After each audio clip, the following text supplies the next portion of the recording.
మా 30 ఏళ్ల పోరాటం ఫలించింది అన్నారు మందకృష్ణ మాదిగ. అన్యాయానికి గురైన వర్గాల వైపే న్యాయ వ్యవస్థ నిలబడిందన్నారు. వర్గీకరణ కోసం ప్రధాని మోదీ చొరవ చూపారన్నారు మందకృష్ణ మాదిగ. కిషన్ రెడ్డి బాధ్యతను భుజాన వేసుకున్నారన్నారు మందకృష్ణ. ఈ విజయం ఉద్యమకారులకు అంకితమన్నారు మందకృష్ణ మాదిగ. అన్ని వర్గాల మద్దతు ఎంఆర్పీఎస్కు లేకపోతే 30 ఏళ్ల ఉద్యమాన్ని నిలబెట్టుకుంటూ వచ్చే వాళ్ళం కాదు, ముందుకు సాగించే వాళ్ళం కాదు.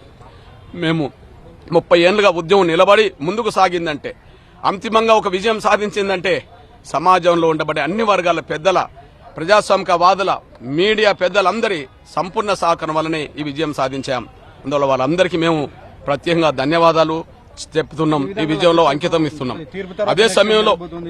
అదే సమయంలో ఈ విజయం వల్ల న్యాయం వైపే న్యాయ వ్యవస్థ నిలబడుతుంది అనడానికి, అన్యాయం జరిగిన వర్గాల పక్షానే బలంగా న్యాయ వ్యవస్థ నిలబడుతుంది అనడానికి పెద్దలు చీఫ్ జస్టిస్ గారి ఆధ్వర్యంలో ఇచ్చిన తీర్పు న్యాయాన్ని బతికించడం కోసం, పేద వర్గాలకి అండగా నిలబడడం కోసం ఇచ్చిన తీర్పుగా మేము భావిస్తున్నాం.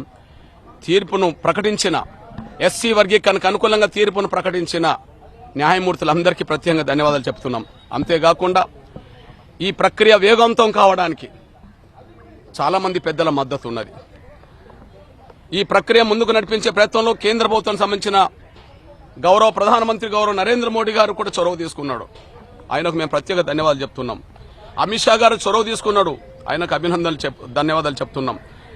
అదే సమయంలో గతంలో ఈ ప్రక్రియను ముందుకు నడిపించే ప్రయత్నంలో పెద్దలు వెంకయ్య నాయుడు గారు చొరవ తీసుకున్నాడు, ఆయనకు మేము ధన్యవాదాలు చెప్తున్నాం.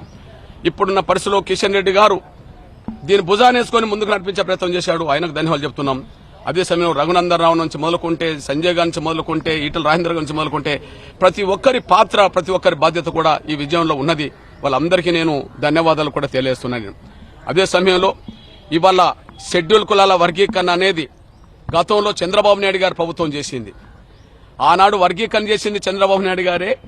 ఇవాళ తీర్పు వచ్చే సమయానికి మళ్ళా ముఖ్యమంత్రిగా ఆంధ్రప్రదేశ్లో చంద్రబాబు నాయుడు గారే ఉన్నారు. ఆ వర్గీకరణ చేసిన చంద్రబాబు నాయుడు గారికి మేము ప్రత్యేకంగా ధన్యవాదాలు చెప్తున్నాం. ఆయన ఆనాడు వర్గీకరణ చేయకపోతే వేలాది ఉద్యోగాలు గతంలో మాకు వచ్చేది కాదు, విద్యావకాశాలు మాకు వచ్చేది కాదు. ఈరోజు పోరాటం ముందుకు నడిపించడం వల్ల మన న్యాయం బతికింది అంటే ఆయన తీసుకొచ్చిన చట్టం వల్లనే మళ్ళా న్యాయం బతికినట్టుగా జరిగింది. అందువల్ల గౌరవ చంద్రబాబు నాయుడు గారితో పాటు వర్గీకరణ ఉద్యమానికి అండదండలందించిన ఈ 30 ఏళ్ల ఉద్యమం నిలబడడానికి, ఈ 30 ఏళ్ల ఉద్యమం ముందుకు సాగడానికి, అంతిమంగా విజయం సాధించడానికి అండదండలు అందించిన ప్రతి ఒక్కరికి, ప్రతి సామాజిక వర్గ పెద్దలందరికీ పేరు పేరున నేను ధన్యవాదాలు తెలియజేస్తున్నాను.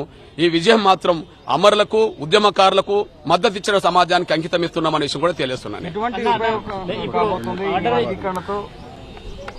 ఆర్డర్ ఇంప్లిమెంటేషన్ కి అయితే ఆదేశాలు జారీ చేశారు.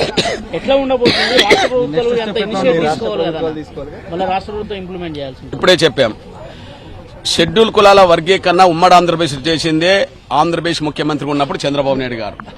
కాబట్టి ఇప్పుడు ఆటోమేటిక్ గా చంద్రబాబు నాయుడు గారు మళ్ళా ముఖ్యమంత్రిగా ఉన్నాడు. ఆయన వర్గీకరణ చేస్తామని పదే హామీ ఇచ్చి జనంలోకి వెళ్లాడు. మాదిగలందరూ ఆయనకు సంపూర్ణ సహకారం అందించారు.